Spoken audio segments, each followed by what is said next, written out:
कर्मण्येवाधिकारस्ते मा फलेषु जो कदाचन। अंतर का आनंद अनुभव करता है, जिसके अंतर में शांति है, जिसे अंतर ज्ञान सिद्ध हुआ है, वह योगी ब्रह्म रूप बनकर ब्रह्म निर्वाण प्राप्त करता है।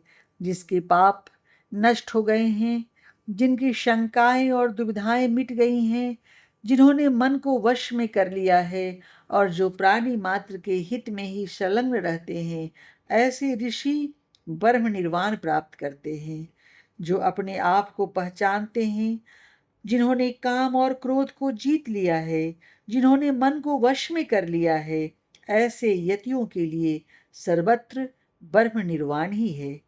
बाहर के विषय भोगों का बहिष्कार करके, दृष्टि को भ्रिकुटी के बीच स्थिर करके, नासिका के मार्ग से जाने आने वाली प्राण वायु और अपान वायु की गति को एक सी रखकर, इंद्रियों तथा मन और बुद्धि को वश में रखकर तथा इच्छा, भय और क्रोध से रहित होकर जो मुनि मोक्ष में परायण होता है, वह सदा मुक्त ही है।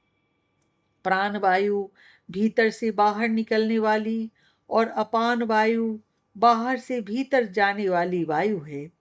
इन श्लोकों में प्राणायाम आदि यौगिक क्रियाओं का समर्थन किया गया है।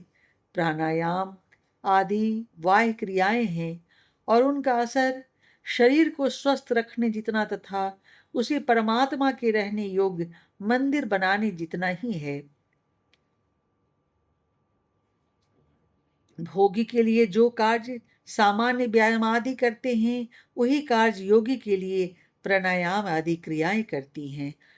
भोगी के व्यायाम आदि उनकी इंद्रियों को उत्तेजित करने में सहायक होती हैं। शरीर को निरोग और कठिन बनाते हुए भी प्राणायाम आदि क्रियाएं इंद्रियों को शांत रखने में योगी की सहायता करती है।